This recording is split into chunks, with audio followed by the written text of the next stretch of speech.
Sweat trickled down his forehead as he walked home after a long day at the construction site. His tattered shirt clung to his skin, stiff with dried sweat and dust.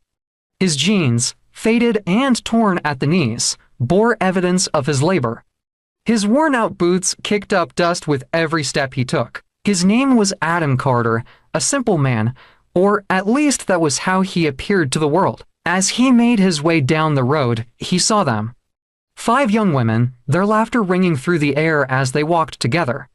They were students of the prestigious Crestfield University, just across the street from the construction site where he worked.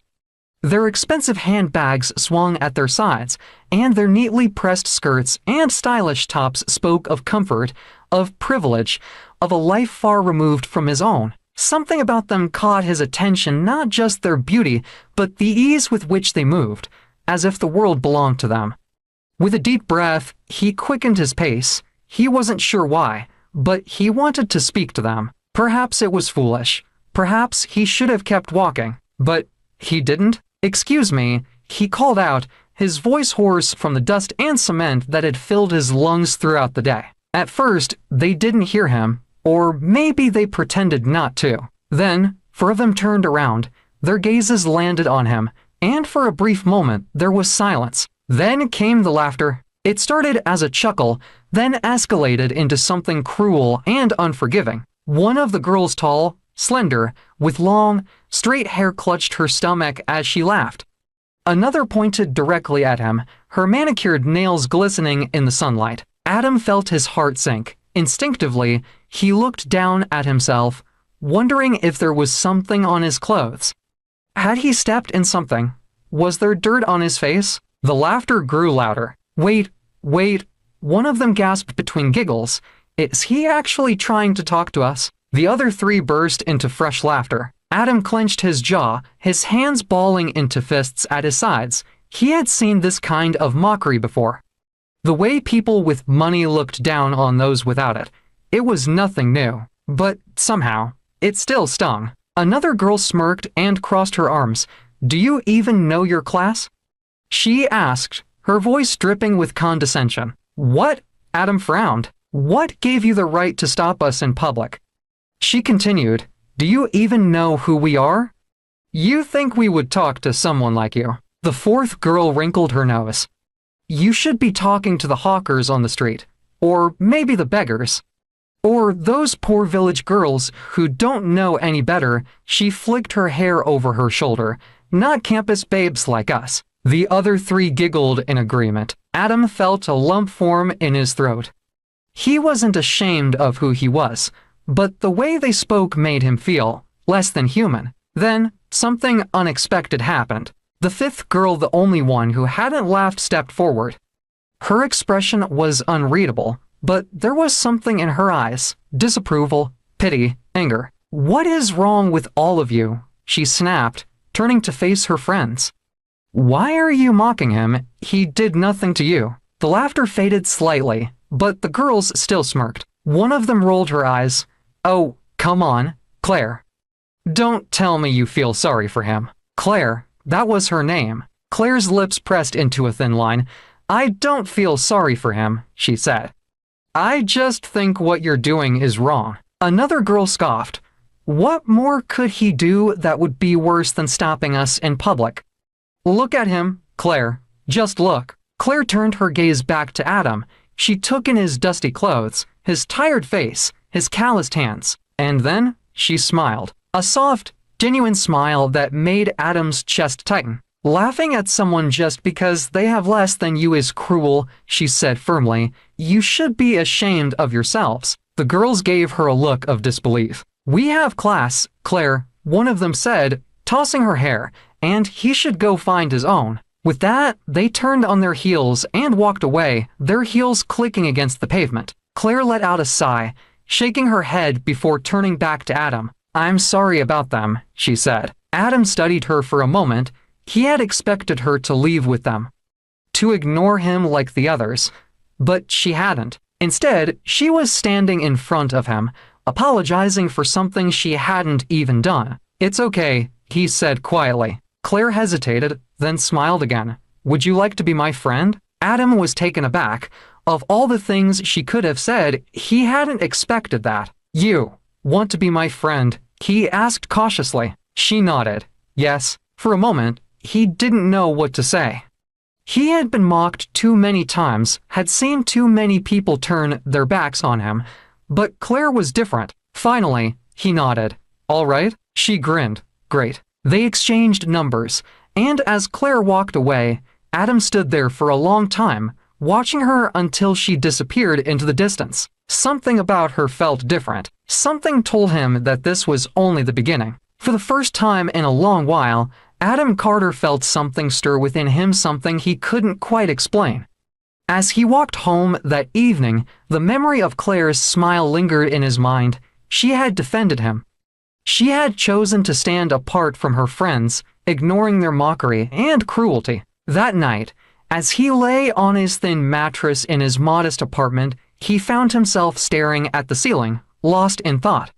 Was it possible that someone like Claire truly wanted to be his friend, or was this just some kind of game? The next morning, Adam arrived at the construction site earlier than usual. He had barely begun his work when his phone buzzed in his pocket. He hesitated before pulling it out, wiping his dusty hands on his pants. It was a message from Claire. "Good morning, Adam. I hope you slept well. Have a great day at work." He read the message twice, a slow smile forming on his lips. No one had ever sent him a message like that before. People usually looked down on him because of his appearance, but Claire was different. As the days passed, their friendship blossomed. Every afternoon, she would stop by the construction site just to check on him. The first time she did, some of the workers stared in disbelief. A university girl talking to a mere laborer, it was unheard of. Adam, she would call cheerfully, standing a few feet away to avoid the dust. He would pause from lifting bags of cement or stacking bricks to smile at her. "Hey, Claire." Sometimes, she would bring him a bottle of water or something to eat. They would talk for a while about life, about dreams, about simple things. She never looked down on him. She never treated him as if he were beneath her. But while Adam appreciated her kindness, there were others who didn't. Her friends. Claire's friends had not forgotten about their first encounter with Adam. Every day, they whispered behind her back, laughing and shaking their heads. "Claire, are you serious?" One of them, Vanessa, asked one evening as they sat in their shared apartment. "You're actually talking to that dirty construction worker?" Claire, who was busy scrolling through her phone, didn't even look up. "His name is Adam." Another girl, Lillian, let out a dramatic sigh. "Claire, listen to us. We are just looking out for you. You can't ruin your reputation like this. People are talking." Claire finally glanced at them. "And what exactly are they saying?" Vanessa smirked. "That you've lowered your standards. That you've gone from hanging out with rich men to talking to a man who probably can't afford a decent meal." The girls burst into laughter. Claire's jaw tightened. "You're being ridiculous." "Am I?" Vanessa raised an eyebrow. "Be honest. Claire, what do you even see in him?" Claire sighed. "He's kind, he's hardworking, he respects me. And unlike some people, he doesn't judge others based on their wealth." Vanessa rolled her eyes. "Oh, please. You're just pitying him. You know it's the truth." "I don't pity him," Claire shot back. "I like him, as a friend.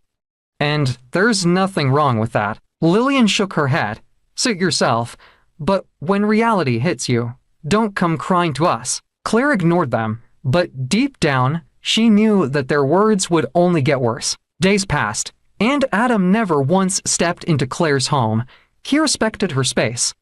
Their friendship was simple, meeting outside the school, chatting near the construction site, exchanging texts late at night. But one fateful afternoon, everything changed. Claire had invited him over not because she wanted to prove anything to her friends, but because she genuinely wanted to spend time with him away from the dust and noise of the construction site. The moment Adam stepped into the yard where Claire and her friends lived, laughter erupted. Lillian was the first to react, covering her mouth as if she had seen something repulsive. "Oh my God," she gasped. "Claire, you actually let him come here." Vanessa folded her arms, eyeing Adam from head to toe. This is beyond embarrassing.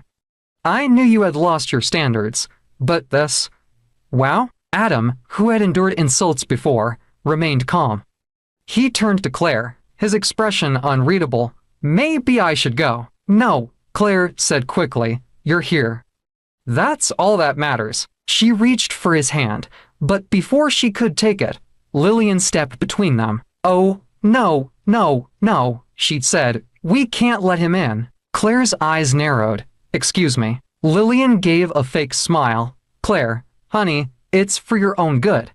We don't want certain smells in our room. Vanessa giggled. Yes, Claire, poverty stinks. And he reeks of it. The girls burst into laughter. Claire's face burned with anger. You're being cruel, she snapped. Vanessa shrugged. We're just being realistic. Claire, let's be honest, he has nothing to offer you. What are you even doing with him? Claire's eyes flashed. You wouldn't understand. Vanessa smirked. Of course, we wouldn't. We have class. Claire clenched her fists, fighting back tears. You're all disgusting. But they weren't listening. They were too busy mocking Adam, whispering among themselves, giggling as if this was the funniest thing they had ever seen. Adam, however, stood there silently, his eyes fixed on them. There was no anger on his face, no humiliation, just quiet observation. After all, they didn't know the truth. They didn't know that the man they had just insulted wasn't a poor construction worker. He was Adam Carter, the billionaire owner of the very factory they were building. Claire sat on her bed, her arms wrapped tightly around her knees. The room was quiet except for the occasional whispers from Vanessa and Lillian, who stood by the window, gossiping. They had been talking about her since morning, giggling amongst themselves, throwing mocking glances her way. But Claire barely heard them. Her mind was clouded. Her heart was heavy. She was pregnant. The test strip lay on the bed beside her, the two bold red lines staring back at her like a cruel joke. She had seen it with her own eyes, yet she still couldn't believe it. She had always been careful. It had happened only once. How could something so brief change her entire life? Her throat felt tight as she glanced at her friends. Vanessa was laughing now, her voice sharp and cruel. I told you not to mess around with that poor construction worker. But you wouldn't listen? Lillian crossed her arms. What are you going to do now, Claire? Your father will never forgive you for this. Claire said nothing. Vanessa shook her head dramatically. Imagine getting pregnant for a man who can't even afford decent clothes. Claire, you ruined your life for a beggar. Tears burned in Claire's eyes, but she refused to let them fall. Lillian sat beside her, her tone shifting to fake concern. Listen, Claire. The only way out is to get rid of it before your father finds out. You can't have a baby for a poor man. What future would the child even have? Claire looked up sharply. I can't do that. Vanessa rolled her eyes. Why not? Do you want to be stuck in poverty for the rest of your life? Claire swallowed hard. She didn't want this pregnancy. She knew it would destroy everything: her education, her future, her father's trust. But the thought of ending an innocent life made her stomach turn. Vanessa sighed. Fine, do what you want, but don't come crying to us when your father disowns you. Claire took a shaky breath. I need to tell Adam. Lillian scoffed. And what will he do? Give you a bag of cement to take care of the baby? They burst into laughter again, but Claire ignored them. Adam needed to know.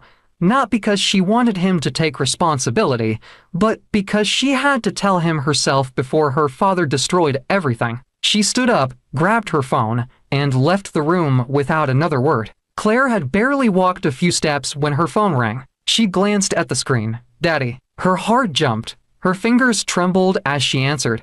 Daddy, good afternoon. The response that followed nearly deafened her. Hold your greetings, you stupid girl. Claire flinched. So I sent you to school to study, and you went there to dance around with men. Tears welled up in her eyes. Daddy, please forgive me. It only happened once. There was silence on the other end, then a bitter chuckle. Did you say it only happened once? Yes, Daddy. And how many times do you think it should happen before it results in pregnancy? 1,000 times. You thought it was like digging a patched land. Claire covered her mouth to stop a sob. Daddy, I'm sorry. Her father exhaled sharply. You are sorry for yourself. Pack all your belongings and come back home on Saturday morning. You're done with school. If I don't see you here, I will come there myself and disgrace you. You are already a disgrace. Daddy, please forgive me. Forgive yourself. You have chosen your path. You got pregnant for a poor construction worker, someone who can barely feed himself. The line went dead. Claire's hands shook as she stared at the phone. She had known her father would be angry, but this was worse than she had imagined. She had lost everything. Her education, her father's trust, her future. A painful sob tore through her chest as she sank to the ground. Who did this to her? Had one of her friends told her father, or had someone overheard them and run to him with the news? Whoever it was, they hadn't left any detail out, not even Adam's occupation. Her life was over. But before leaving for home, she needed to see Adam one last time. Not to ask him for anything, but just so he would know what had happened. When Claire arrived at the construction site, she felt weak, both from the pregnancy and from the weight of her problems. The sun was blazing, but she barely felt the heat. Adam was standing a few feet away, talking to some workers. He looked up and smiled the moment he saw her, but his smile quickly faded when he noticed her pale face. Claire felt the tears threatening again. Claire, what's wrong? He took her hand, leading her to a shaded corner. Are you sick? Did something happen? Claire tried to speak, but her voice failed her. Tears streamed down her face. Adam gently wiped them away. Claire, talk to me. Did someone die? She shook her head. Then, what is it? His voice was full of concern now. You're scaring me. Claire opened her mouth, but the words got stuck in her throat. Finally, in a choked whisper, she said, I'm pregnant. Adam froze. For a long moment, he said nothing. Claire looked down. My father found out. He called me and said I should pack my things and come home. He said I'm done with school. Adam inhaled deeply. He wants you to leave. She nodded. He clenched his jaw. Because of me. Because I got pregnant for a man who is nothing. Adam was silent for a moment. Then, to Claire's shock, he let out a small chuckle, one filled with an emotion she couldn't quite place. Claire, he said softly, cupping her face, do you think I have nothing? She frowned. Adam, what are you saying? He exhaled, as if preparing himself for something. I need to tell you the truth. Claire blinked. The truth. Adam looked her in the eye. I'm not who you think I am. For a long moment, Adam stood frozen, staring at Claire as if he hadn't heard her correctly. Then, all at once, something inside him ignited. You're pregnant. His voice was laced with disbelief. His eyes locked onto hers as though waiting for confirmation. Claire swallowed hard, her lips quivering. Slowly, she nodded, her tear-filled eyes glistening in the sunlight. Silence stretched between them. Then, before she could process what was happening, Adam jumped up and let out a loud, joyous scream. I'm going to be a father. His voice rang through the construction site, startling the other workers. Heads turned in confusion, hammers paused mid-air, and a few men exchanged puzzled glances. But Adam didn't care. His laughter echoed as he grabbed Claire, lifting her off the ground in a tight, overwhelming embrace. Claire's eyes widened in shock. This was not the reaction she had expected, not even close. She had braced herself for panic, for anxiety, maybe even regret. But joy, overwhelming, undeniable joy, that she hadn't seen coming. But joy, overwhelming, undeniable joy, that she hadn't seen coming. Adam, she whispered breathlessly, still trapped in his embrace. He finally put her down, but his arms remained around her. He looked at her, his eyes gleaming with excitement, and then he cupped her face with both hands. This is the happiest news of my life. Claire, he whispered. Claire felt her heart twist. She had thought he would be worried, just like she was. But instead, he was acting like this was a gift. She bit her lip, but Adam, her voice was shaky. Having a child is not easy, especially when we're not financially capable. Adam chuckled, a deep, rich chuckle that sent warmth through her. You think I'm not financially capable? His eyes held a knowing glint. Claire frowned in confusion. Adam, you're a construction worker. He smiled, but instead of answering her, he pulled her close again, pressing his forehead against hers. Claire, listen to me. His voice was gentle but firm. I won't just take care of you. I will marry you. I will train you in school. You will deliver this baby in the best hospital. Claire's heart pounded. But how? Adam stroked her cheek. You'll find out soon. She stared at him, searching his face. There was something in his tone, something assured, something that made her wonder if there was more to him than she had ever realized. Still, her fears lingered. Adam, my father will never accept this. He will kill you if you show up. Adam exhaled, then held her shoulders, then let him try. Claire's eyes widened. What? Adam smiled, but there was steel beneath it. I will travel with you on Saturday. I will go and see your parents. No, Claire shook her head, stepping back. Adam, you don't understand. My father is angry. He will kill you. He will never accept a poor man as my child's father. Adam chuckled again. Your father will not kill me. Claire, trust me. His confidence was unsettling. How could he be so sure? She swallowed. But he placed a finger on her lips. No buts. You're not going alone. We're going together. Claire exhaled shakily. She wasn't convinced. But something about the way Adam spoke made her feel safe. So, without another word, she turned and walked away, her mind still spinning from everything that had just happened. Adam watched her until she disappeared, then pulled out his phone. His face grew serious. It was time to make some calls. News of the grand party spread like wildfire across the entire campus. Students whispered about it in hallways, giggled about it in their dorm rooms, and speculated endlessly about the identity of the billionaire hosting it. It was the kind of event that only happened once in a lifetime, an invitation-only party at one of the most luxurious hotels in the city, thrown by a mysterious wealthy man. And Claire? She didn't care. She had far too much on her mind already. She barely had the mental space to think about anything beyond her growing worries. The pregnancy, her uncertain future, the journey she was about to take with Adam to face her father. How could she possibly think about some extravagant party when her world was already spinning? But her friends wouldn't leave her alone. Claire, you have to come with us. One of them, Nancy, whined dramatically, grabbing her arm. I'm not in the mood, Nancy, Claire said flatly, folding her arms. But we need you. Another friend, Lydia, added, pouting. They won't let us in if you don't go. Your name is on the invitation card. Claire sighed. It was true. Somehow, she had received one of the golden invitation cards that were being distributed selectively across campus. She had no idea why or how. Perhaps it was pure luck. But now, her friends were desperate to use her as their ticket inside. I don't even want to go, Claire muttered. Please, Nancy begged. We just want to go and see what it's like. Everyone is saying the billionaire will propose to a student tonight. Can you imagine a billionaire falling for a student like us? Claire sighed, rubbing her temples. The thought of watching some rich man propose to a girl he had chosen among them all seemed ridiculous to her. But the excitement in her friend's eyes made it hard to keep saying no. Claire, just think about it, Lydia added, nudging her. We're not asking you to do anything crazy.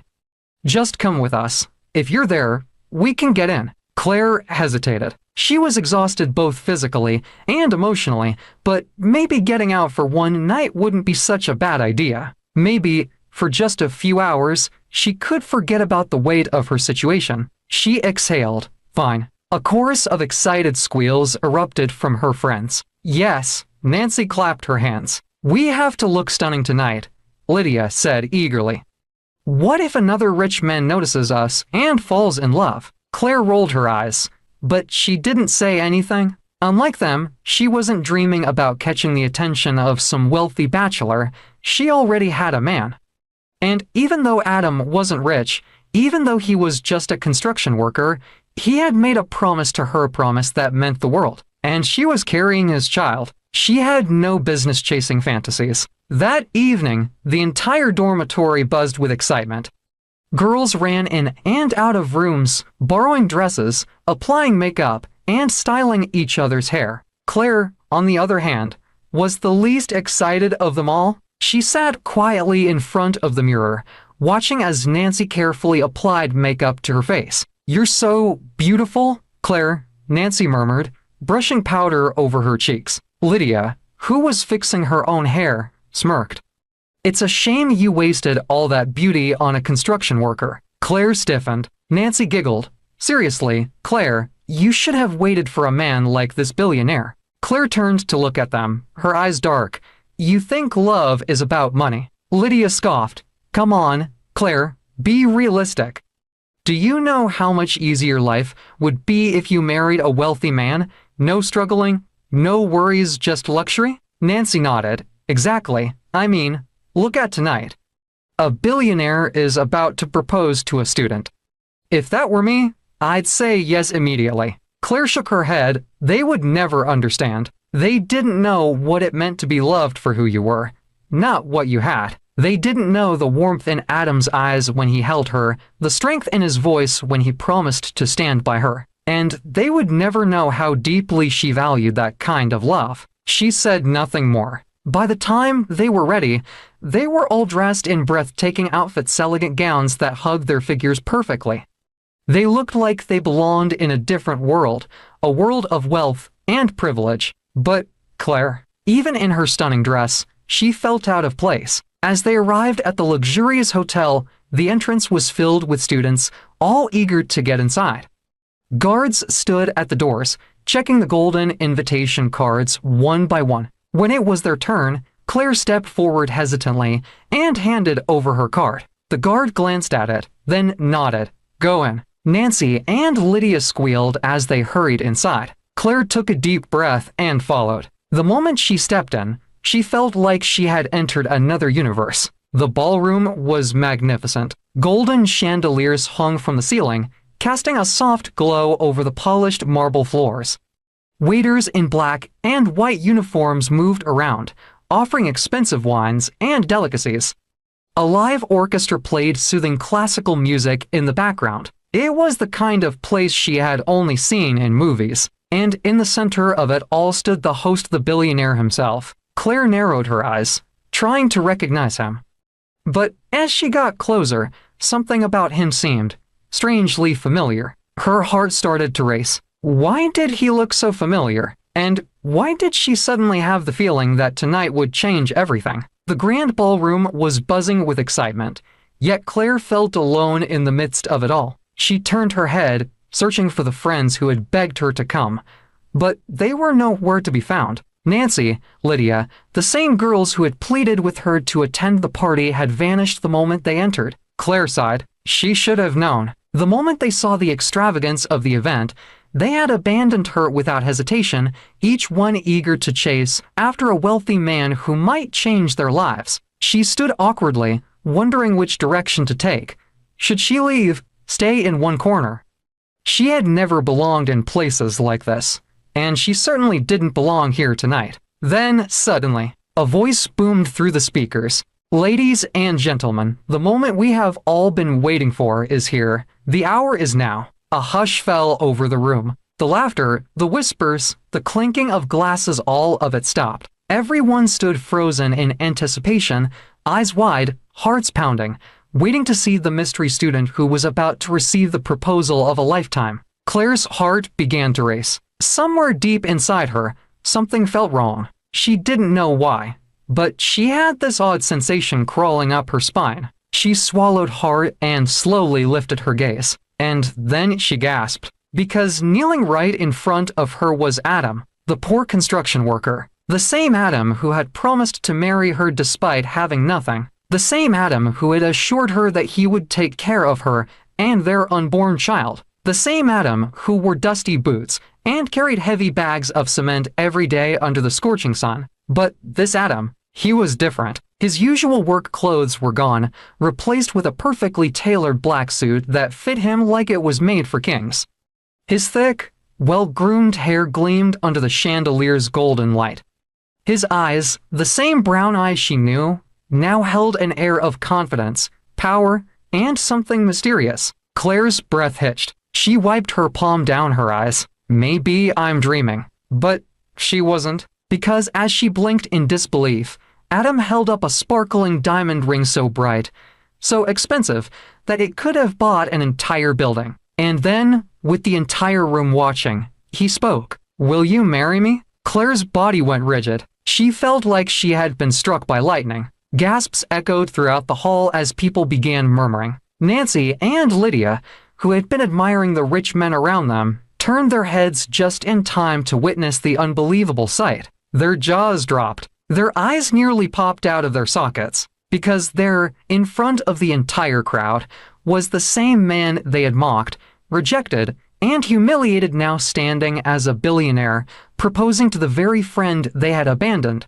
Nancy nearly choked on her drink. Lydia's hands trembled as she clutched her purse. They had spent all evening chasing rich men, and yet the very man they had insulted for being poor was the wealthiest one of them all. Claire's hands covered her mouth as tears welled in her eyes. The world around her blurred. Her heartbeat pounded so loudly in her ears that she could barely think. Her mind screamed 1,000 questions, but only one came out as a whisper. "Who are you?" Adam's lips curled into a knowing smile, and then, in a voice deep and steady, he replied, "A poor construction worker, just like your friends said." Claire felt her knees weaken. She stared at him in shock, trying to process everything. But before she could say another word, Adam gently took her left hand and slid the ring onto her trembling finger. The moment the ring settled, a deafening roar erupted in the hall. People clapped, people cheered, people whistled and screamed with excitement.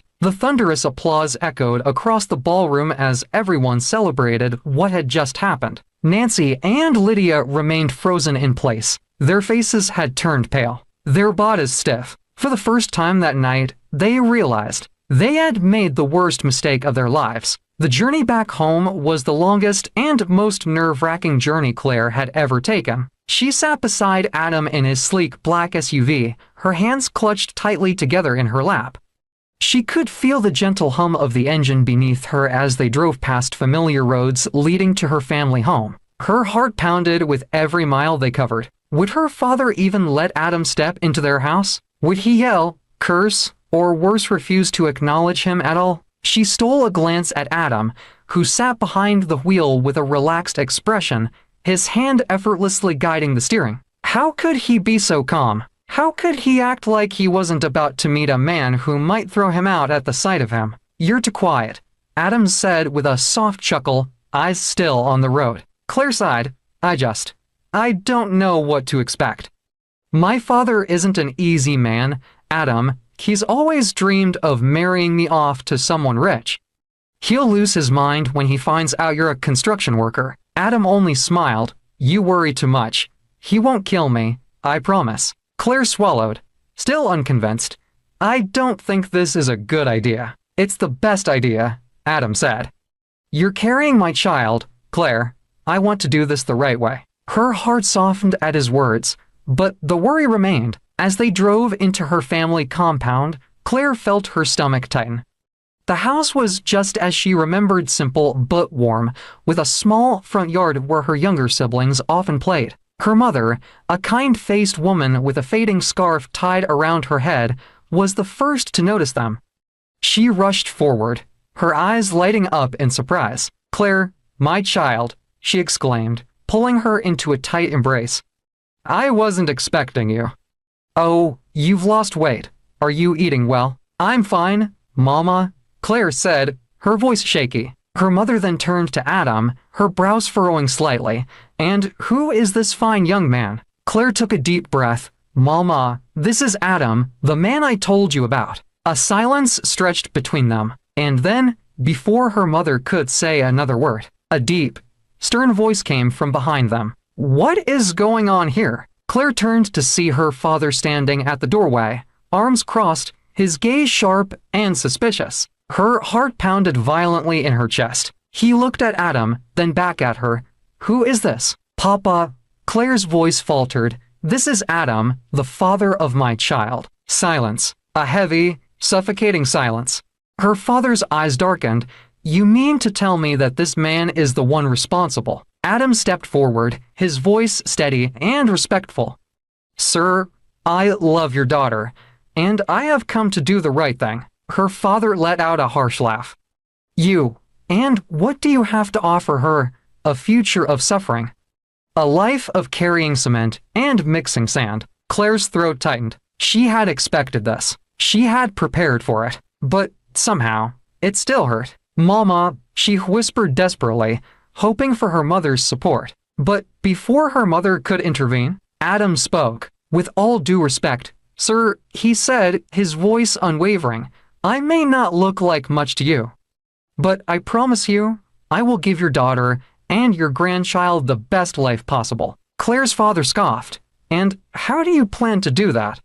With your construction job? Adam only smiled. Then, to Claire's confusion, he turned to her. Claire, can you please step inside for a moment? She frowned. Why? Just for a minute, he said gently. Reluctantly, Claire obeyed, stepping into the house while Adam remained outside with her parents. She couldn't hear what he was saying, but her mother's face gradually softened, while her father's hardened even more. And then, her father suddenly fell into a seat, his expression turning blank. Claire's brows furrowed. What was happening? She watched from the window as Adam took out his phone and showed something to them. Her mother covered her mouth in shock. Her father's jaw dropped. A moment later, Adam called her back outside. Claire stepped out cautiously, her heart pounding. Her father looked at her with wide, stunned eyes. Papa, she asked, confused. What's wrong? There was a long pause, and then, in a voice that was barely above a whisper, her father spoke. Claire, do you know who this man is? She hesitated. What do you mean? Her father turned to Adam. You tell her. Claire turned to Adam, who simply smiled. And then, with a gentle voice, he said, Claire, I am not just a construction worker. I own multiple businesses across the country. Claire's mind went blank. She let out a shaky laugh. What? Adam reached into his pocket and pulled out a sleek black business card. He placed it in her hand, and Claire's eyes widened as she read the golden letters engraved on it. It wasn't just his name, it was the name of one of the wealthiest companies in the country. Adam owned it. Adam was a billionaire. Claire's legs nearly gave out beneath her. Her father shook his head in disbelief. My daughter, you were worried about marrying a poor man. But this man is richer than all the men I ever dreamed of for you. Tears welled in Claire's eyes. Adam, why didn't you tell me? He took her hands in his. Because I wanted to know if you loved me for me. And you did. A tear slipped down Claire's cheek. Everything she had ever worried about, every fear, every doubt, had all been for nothing. Adam wasn't just a good man, he was the best thing that had ever happened to her. And that was the day her family welcomed him with open arms. Their wedding was the talk of the town. It was held in the grandest hall, with dignitaries, celebrities, and high-profile businessmen in attendance. Nancy and Lydia stood at a distance, watching in deep regret as Claire, the friend they had mocked, stood like a queen beside the man they had rejected. Her wedding dress sparkled under the golden lights, her smile radiating happiness as she exchanged vows with the man she loved. And when Adam kissed her, the entire hall erupted in applause. They had found love in the most unexpected way, a love that lasted a lifetime. Claire and Adam built a beautiful life together. God blessed them with two beautiful children, a boy and a girl, who grew up listening to their parents tell the story of how love had found them in the most unexpected way. And every time Claire looked at Adam, she knew one thing for sure. She had married not just a billionaire, but the man who had truly loved her from the start. And that, more than anything, made their love story one worth telling for generations to come.